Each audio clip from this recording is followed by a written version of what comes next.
Hi friends, good morning అండి. Welcome to my channel.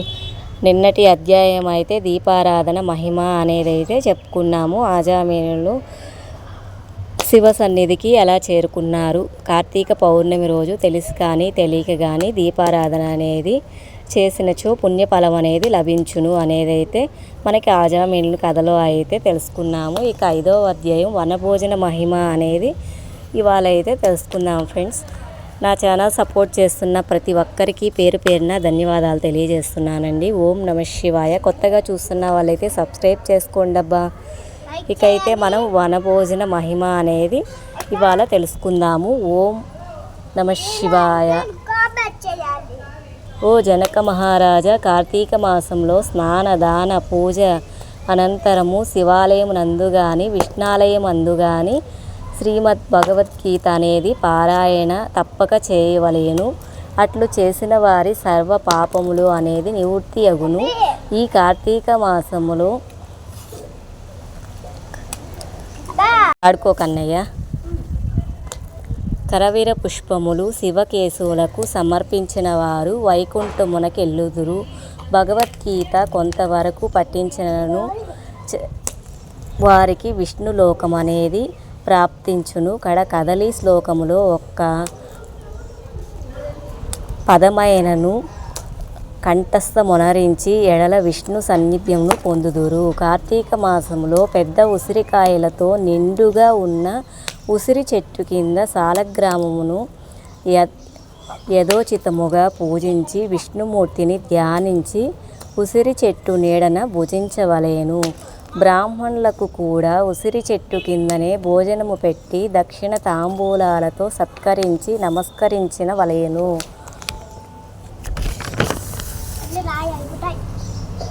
వీలును బట్టి ఉసిరి చెట్టు కింద పురాణ కాలక్షేపమును చేయవలెను. ఈ విధముగా చేసిన బ్రాహ్మణ పుత్రునకు నీచ జన్మము పోయి నిజరూపము కలిగెను అని వశిష్ఠుల వారు చెప్పిరి. అది విని జనకరాజు, మునివర్య, ఈ బ్రాహ్మణ యువకునకు నీచ జన్మ ఎలా కలిగెను, దానికి గల కారణం ఏమి అని ప్రశ్నించగా వశిష్ఠుల వారు ఈ విధముగా చెప్పనారంభించిరి.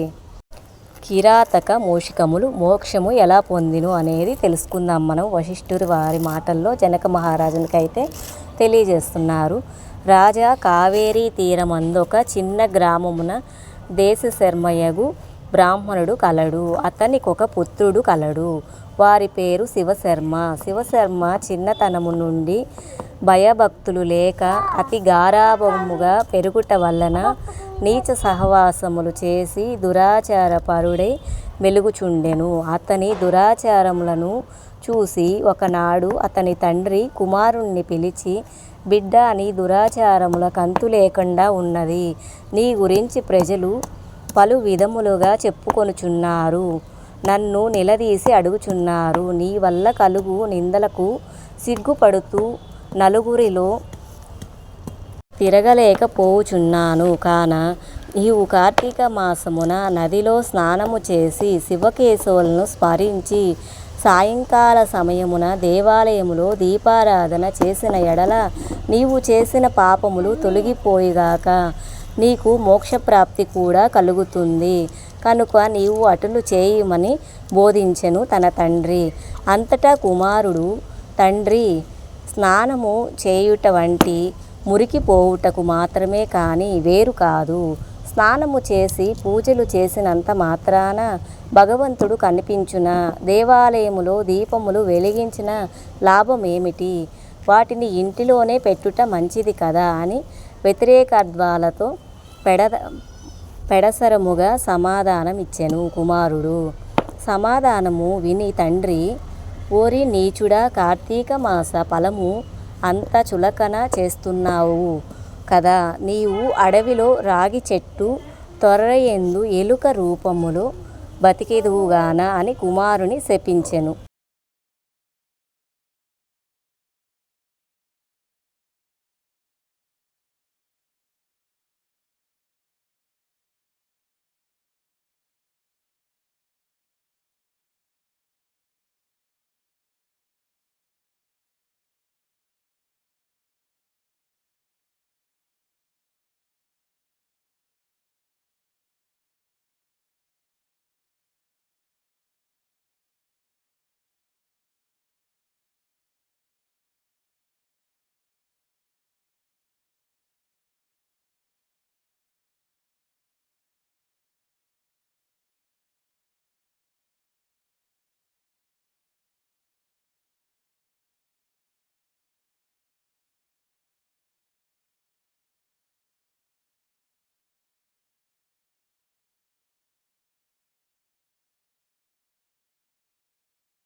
పురాణ శ్రవణానంతరము వారికి ప్రణమిల్లి తన పల్లెకు పోయెను.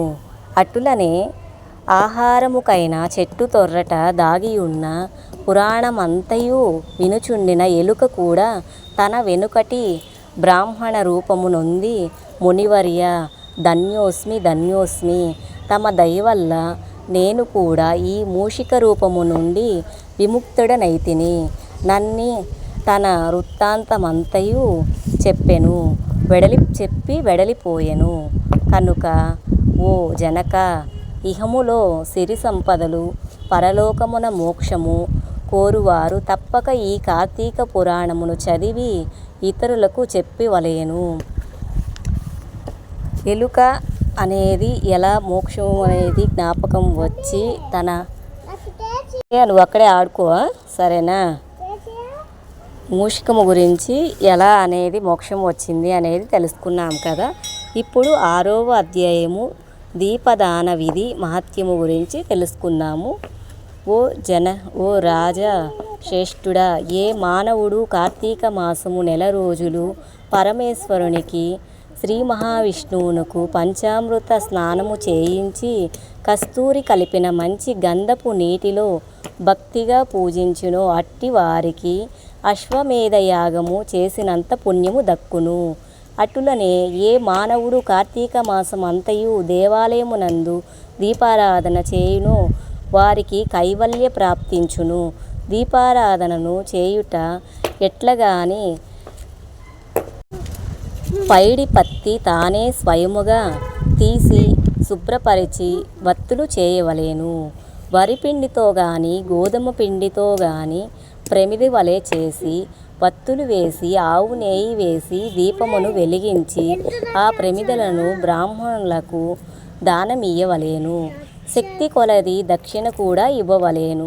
ఈ ప్రకారముగా కార్తీక మాసమందు ప్రతిదినము చేసి ఆఖరి రోజున వెండితో ప్రమిదను చేయించి బంగారముతో వత్తిని చేయించి ఆవు నెయ్యి నిండుగా పోసి వెనుక చేసిన ప్రకారముగా గోధుమ పిండితో ప్రమిదను చేసి ఆవు నెయ్యి పోసి దీపమును వెలిగించి ఈ నెల రోజులు దానము చేసిన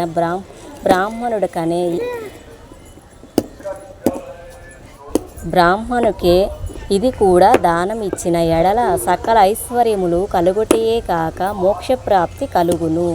దీపదానమును చేయువారు ఇట్లి దీప శ్లోకము చెప్పుకొనవలెను అని స్తోత్రం చేసి దీపదానము చేయువారు దీని అర్థం ఏమనగా అని విధములుగా జ్ఞానం కలుగచేయునది, సకల సంపదలనిచ్చునది అగుగాను.